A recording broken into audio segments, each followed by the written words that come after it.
Hey, welcome to Socialism for All. Today's date is December 11, 2020. And this is an audiobook and discussion of Coalition Politics Turning the Century by Bernice Johnson Reagon. It comes from a larger work called Homegirls, a Black Feminist Anthology from Kitchen Table Press, 1981. So the topic of this article, which is just a few pages long, is something which the author calls the barred room. Not a room where lyrical poets get together, although a few of them could be, but BARRED, room, meaning a place where people doing some kind of activist work can get together in a way that is exclusive, limiting the group allowed in only to people who are more similar than different in a certain way that has proved problematic versus compared to trying to do the same work in a mixed population, whatever the particular striation or division might be. So it's not exactly the same as the concept that we have today of the safe space. I think that there is some overlap, but it's not quite the same thing. Anyway, let's just read the article and then we'll have a discussion afterwards of what it means about trying to do work, trying to make a place where, whether it's a union hall or whatever it is, trying to make a place where people can actually get whatever it is they're trying to do done without reproducing inside of that space the kinds of problems that led to them, in the larger society needing to do this work in the first place. So let's get into it. Quick footnote. This is based upon a presentation at the West Coast Women's Music Festival in 1981 in Yosemite National Forest, California, a fact which is very important for her opening metaphor. I've never been this high before. I'm talking about the altitude. There's a lesson in bringing people together where they can't get enough oxygen, then having them try to figure out what they're going to do when they can't think properly. I'm serious about that. There probably are some people here who can breathe because you were born in high altitudes and you have big lung cavities. But when you bring people in who have not had the environmental conditioning, you got one group of people who are in a strain, and the group of people who are feeling fine are trying to figure out why you're staggering around, and that's what this workshop is about this morning. I wish there had been another way to graphically make me feel it, because I belong to the group of people who are having a very difficult time being here. I feel as if I'm going to keel over any minute and die. That is often what it feels like if you're really doing coalition work. Most of the time, you feel threatened to the core, and if you don't, you're not really doing no coalescing. I'm Bernice Reagon. I was born in Georgia, and I'd like to talk about the fact that in about 20 years, we'll turn up another century. I believe that we are positioned to have the opportunity to have something to do with what makes it into the next century. And the principles of coalition are directly related to that. You don't go into coalition because you just like it. The only reason you would consider trying to team up with somebody who could possibly kill you is because that's the only way you can figure out how to stay alive. 100 years ago in this country, we were just beginning to heat up for the century we're in. And the name of the game in terms of the dominant energy was technology.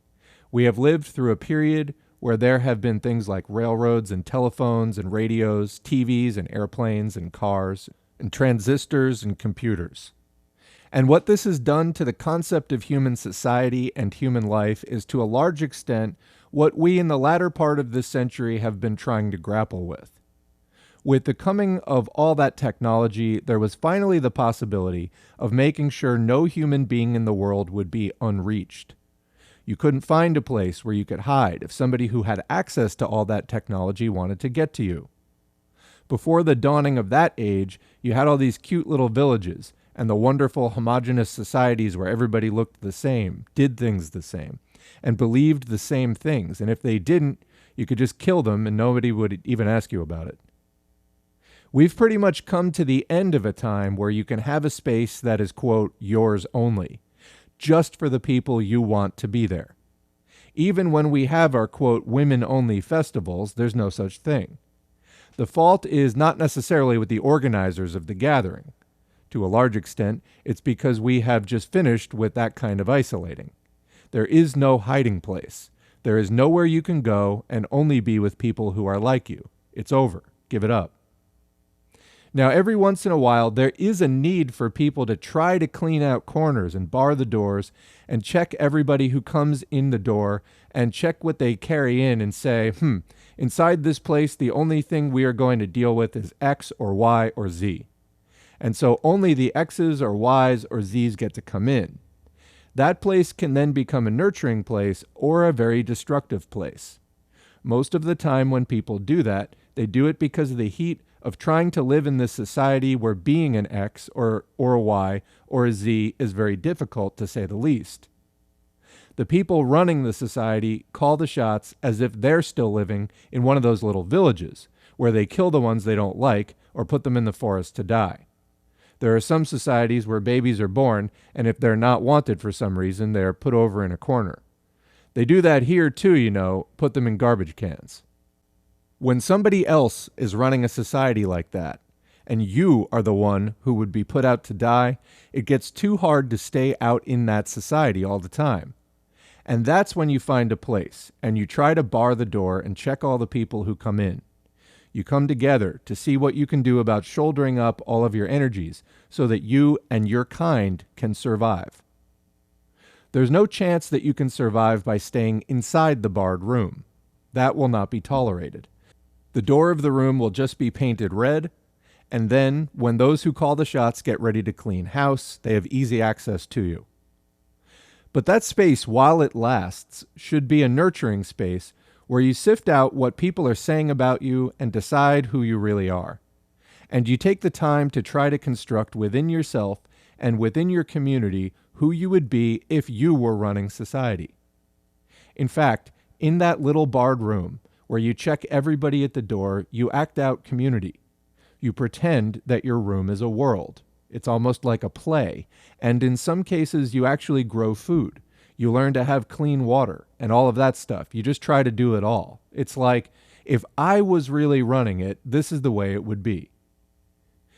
Of course, the problem with the experiment is that there ain't nobody in there but folk like you, which by implication means you wouldn't know what to do if you were running it with all the other people who are out there in the world. Now that's nationalism. I mean, it's nurturing, but it is also nationalism. At a certain stage, nationalism is crucial to a people if you are going to ever impact as a group in your own interest. Nationalism at another point becomes reactionary because it is totally inadequate for surviving in the world with many peoples. Sometimes you get comfortable in your little barred room and you decide you in fact are going to live there and carry out all of your stuff in there. And you're going to take care of everything that needs to be taken care of in the barred room.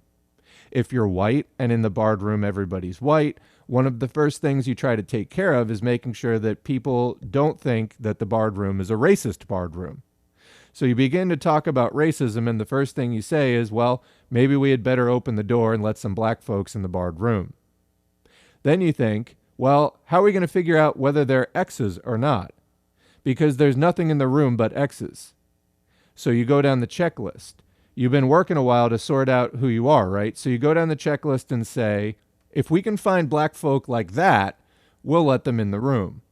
You don't really want black folks, you're just looking for yourself with a little color to it. And there are those of us black folk who are like that. So if you're lucky, you can open the door and get one or two, right? And everything's wonderful. But no matter what, there will be one or two of us who have not bothered to be like you, and you know it. We come knocking on your door and say, well, you let them in, let me in too. And we will break your door down trying to get in. And as far as we can see, we are also X's, because you didn't say this barred room is for white X's only. You just said it was for X's. So everybody who thinks they're an X comes running to get into the room. And because you're trying to take care of everything in that room, and you know you're not racist, you get pressed to let us all in. The first thing that happens is that the room don't feel like the room anymore. And it ain't home no more. It's not a womb no more. And you don't feel comfortable no more. And what happens at that point has to do with trying to do too much in it. You don't do no coalition building in a womb. It's just like trying to get a baby used to taking a drink when they're in your womb. It just don't work too well. Inside the womb, you generally are very soft and unshelled. You have no covering. And you have no ability to handle what happens if you start to let folks in who are not like you. Coalition work is not done in your home. Coalition work has to be done in the streets. And it is some of the most dangerous work you can do. And you shouldn't look for comfort. Some people will come to a coalition and they rate the success of the coalition on whether or not they feel good when they get there. They're not looking for a coalition. They're looking for a home. They're looking for a bottle with some milk in it and a nipple, which does not happen in a coalition. You don't get a lot of food in a coalition. You don't get fed a lot in a coalition. In a coalition, you have to give, and it is different from your home. You can't stay there all the time. You go to the coalition for a few hours, and then you go back and take your bottle wherever it is, and then you go back and coalesce some more. It's very important not to confuse them, home and coalition. Now, when it comes to women, the organized women's movement, this recent thrust, we all have had the opportunity to have some kind of relationship with it. The women's movement has perpetuated a myth that there is some common experience that just comes because you're a woman. And they're throwing all these festivals and this music and these concerts happen. If you're the same kind of women like the folk in that little barred room, it works. But as soon as some other folk check the definition of women that's in the dictionary, which you didn't write, right? They decide that they can come because they're women, but when they do, they don't see or hear nothing that is like them. Then they charge, this ain't no women's thing. Then if you try to address that and bring them in, they start to play music that ain't even women's music. And you try to figure out what has happened to your wonderful barred room. It comes from taking a word like women and using it as a code. There is an in-house discussion so that when you say women only, most of the time that means you had better be able, if you come to this place, to handle lesbianism. And a lot of folks running around with no clothes on. And I'm being too harsh this morning as I talk to you, but I don't want you to miss what I'm trying to say. Now, if you come and you can't handle that, there's another term that's called woman identified. They say you might be a woman, but you're not woman identified, and we only want women who are, quote, woman identified. That's a good way to leave a lot of women out of your room. So here you are, and you grew up and you speak English, and you know about this word, woman, and you know you won, and you walk into this, quote, woman-only space, and you ain't there. Because woman in that space does not mean woman from your world. It's a code word, and it traps. And the people that use the word are not prepared to deal with the fact that if you put it out, everybody that thinks they're a woman may one day want to seek refuge. And it ain't no refuge place, and it's not safe. It should be a coalition. It may have been that in its first year, the Michigan National Women Only Festival was a refuge place. By the fourth year, it was a place of coalition, and it's not safe anymore. It ain't safe for nobody who comes. When you walk in there, you're in trouble. And everybody who comes is trying to get to their home there. At this festival, Yosemite, they said, whatever you drink, bring it with you. Tea, honey, whatever it is, and we'll provide hot water. Now, I understand that you got here and there was no hot water. Can't get nothing. That is the nature of coalition. You have to give it all. It is not to feed you, you have to feed it. And it's a monster. It never gets enough. It always wants more. So you better be sure you got your home someplace for you to go to so that you will not become a martyr to the coalition. Coalition can kill people. However, it is not by nature fatal. You don't have to die because you are committed to coalition. I'm not so old and I don't know nothing else, but you do have to know how to pull back, and you do have to have an age-old perspective. You have to be beyond the womb stage. None of this matters at all very much if you die tomorrow. That won't even be cute.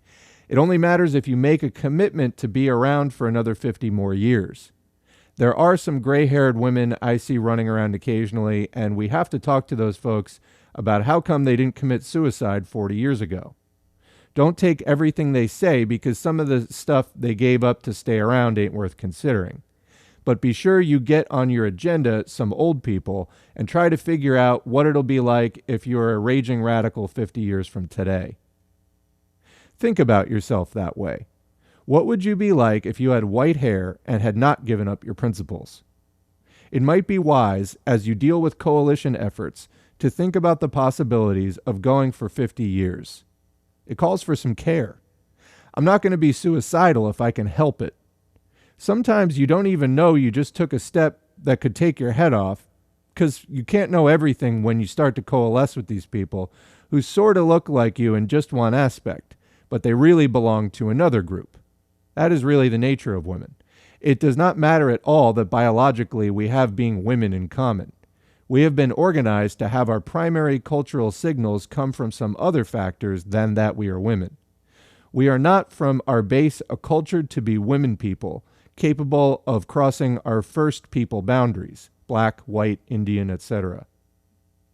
Now, if we are the same women from the same people in this barred room, we never notice it. That stuff stays wherever it is. It does not show up until somebody walks into the room who happens to be a woman, but really is also somebody else. And then out comes who we really are. And at that point, you're not a woman. You're black, or you're Chicana, or you are disabled, or you are racist, or you are white. The fact that you are a woman is not important at all, and it is not the governing factor to your existence at that moment. I am now talking about bigotry, and everybody's got it. I'm talking about turning the century with some principles intact. Today, wherever women gather, it is not necessarily nurturing. It is coalition building, and if you feel the strain, you may be doing some good work. So don't come to no women's festival looking for comfort unless you brought it in your little tent. And then if you bring it in your tent, don't be inviting everybody in because everybody ain't your company, and then you won't be able to stand the festival. Am I confusing you? Yes, I am. If coalition is so bad and so terrible and so uncomfortable, why is it necessary? That's what you're asking. Because the barred rooms will not be allowed to exist. They will all be wiped out. That is the plan that we now have in front of us. Now, these little rooms were created by some of the most powerful movements we have seen in this country. I'm going to start with the civil rights movement because, of course, I think that that was the first one in the era that we're in. Black folks started it, black folks did it, so everything you've done politically rests on the efforts of my people. That's my arrogance.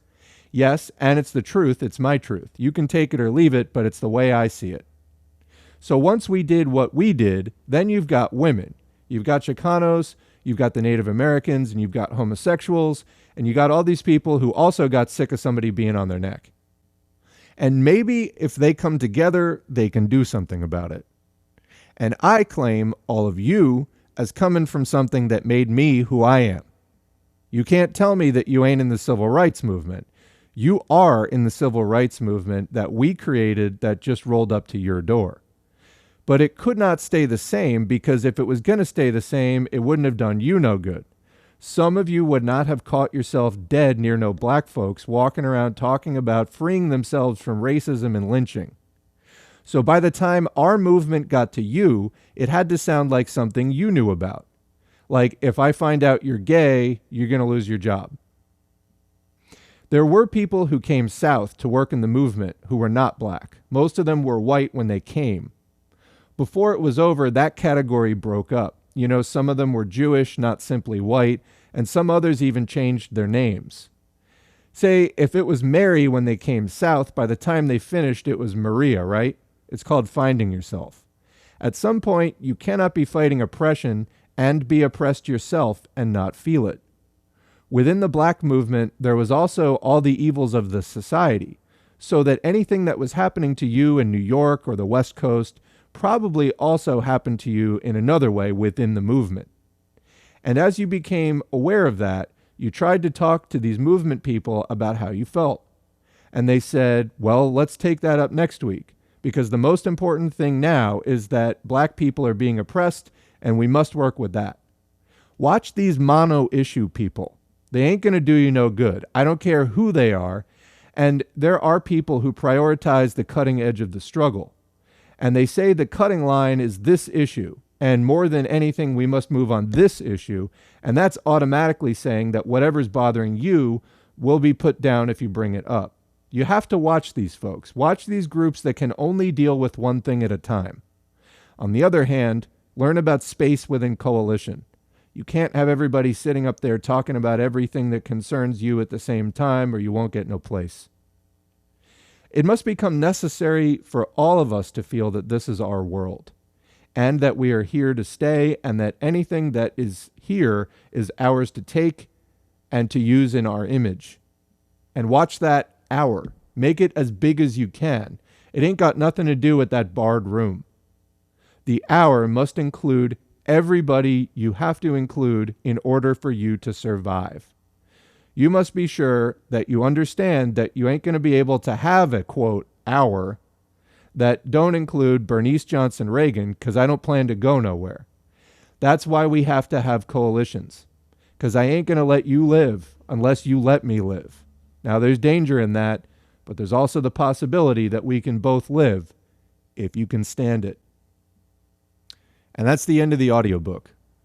So one of the things that I've been saying here on Socialism for All is the Bernie movement was a coalition that, was headed obviously by a non-Marxist, but was significantly far left of the existing order, that it seemed to represent a rebellion worth supporting and working within as Marxists. And that movement did bring together a lot of people with a lot of differences. And it put out some very concrete goals for people to work on. And that was great until Bernie rolled over for his good friend Joe and let everybody down. I think Bernie was a very weak leader who was never comfortable with the responsibility that being the head of that movement, which he was, brought to him. And I think that he wanted to get it off of him as soon as possible and really fucked us over, because there's really nobody else who could take his place, get on all the cable shows with the same kind of standing and gravity that he had, for better or worse. And there's a meme that's been going around. I don't actually know if I have a copy of it. If I do, I'll put it in the video. But it's like week 2 after Bernie drops out is the title, and it's just like a gigantic brawl in a room, labeled all different, like left, each person in the brawl is labeled a different left faction. And, to be totally honest, the left unity thing that we had going at Socialism for All kind of broke up at that point. So that was about 6+ months ago. But about 6 months after that, in mid-April, it seemed to me like, okay, well, we need to recreate the Bernie movement and the Bernie moment outside the Democratic Party, because that was half the problem. We need to do it again, but outside their party. And that means a coalition, because it's not just PSL, and it's not just the Green Party, and it's not just the Workers' World Party, and it's not just the IWW, or it's not just the Trots who are going to, be able to become the new Bernie. None of them will.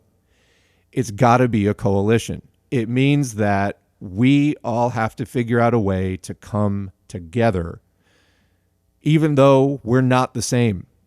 And what I think that this essay gets to is the difficulties that are inherent in just the strain that trying to do that coalition can bring. And I'm trying to prepare you, S4A listening audience and participants in the comments and the S4A community, to be good participants in that coalition, because we've got to do it. We have to do it.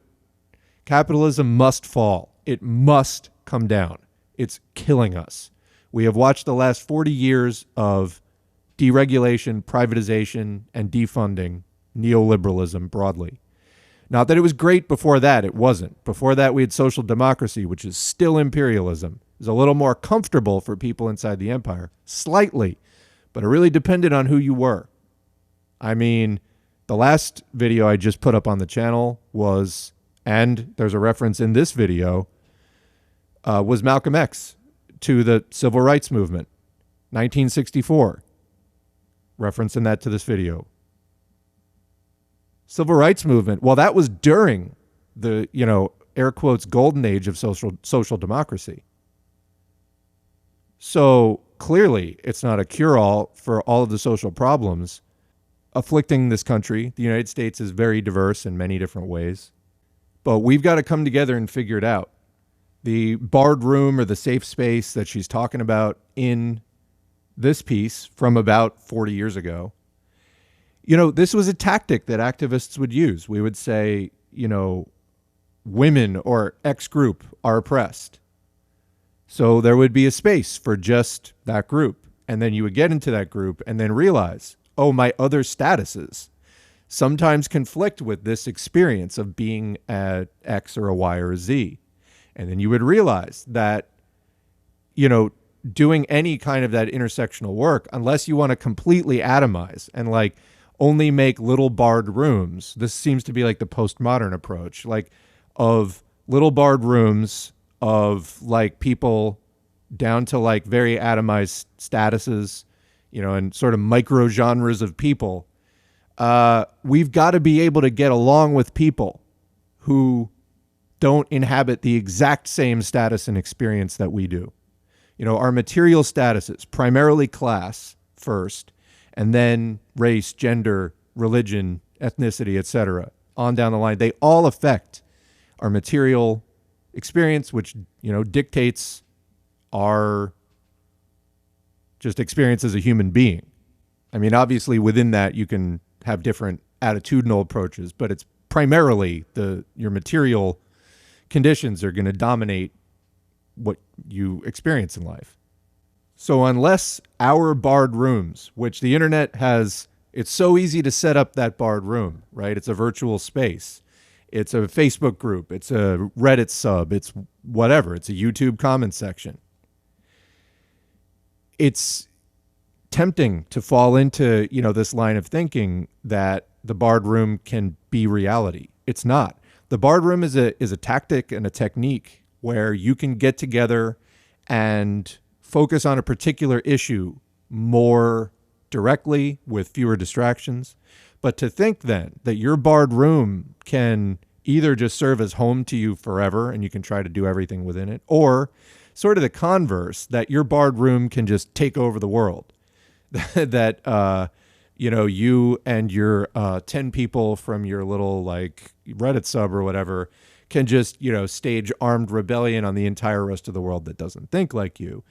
You're going to have a bad time. So right now, again, to close this up, we're in a place where capitalism needs to die. It's choking us. It's choking the life out of the working class of the planet. Marx and Engels showed economically years ago, this is an unstable system that will just continue to transfer wealth upwards while externalizing all the waste and problems down onto the working class, onto the environment, onto animal life, etc. If we don't stop it and move to a system that has abolished private property and share communally in industry and the products of our labor, we are going to get choked out. The contradiction between the ruling class and the working class will result in the annihilation of both. The system can't continue the way it is. We need to change it. But no one of our tiny barred rooms that we all live in one way or another right now is going to be able to do it alone. We need lots of people from lots of different micro statuses to come together. We need to respect each other's experience of those micro statuses because they are not the same. And it's insulting and offensive to try to treat them all as the same because you're just erasing huge parts of somebody's life. Nobody wants that. No matter who you are, no matter your background, nobody wants their life to be erased. But we do need to come together, respect that we have all had our experiences, listen to each other, and cooperate. Easier said than done. We're going to be continuing on this theme of intersectional Marxism while we continue with the basic Marxism-Leninism study course and supplemental material on this channel. And I hope that we can put all this into practice in 2021, because 2020, we had some great uprisings and we had some massive crackdowns in austerity, and we have got to start waging the final struggle here against capital. Whether that may take 5 years, it may take 10 years. We got to start now, however long that final struggle takes. But there clearly is an intensification, and we got to bring it. So on that note, I'm going to end this video. Thanks for listening. Thanks to our current patrons whose names are on the screen. You can also help this channel by sharing the videos, leave a like, hit the subscribe button, hit the notification bell, leave a comment. Surely you have some thoughts about what's been said in this video, both by me and in the text. What kind of organizations have you been a member of? What have you joined? And what have been your experiences? On that note, until next time, thanks for listening. We'll catch you in the next video.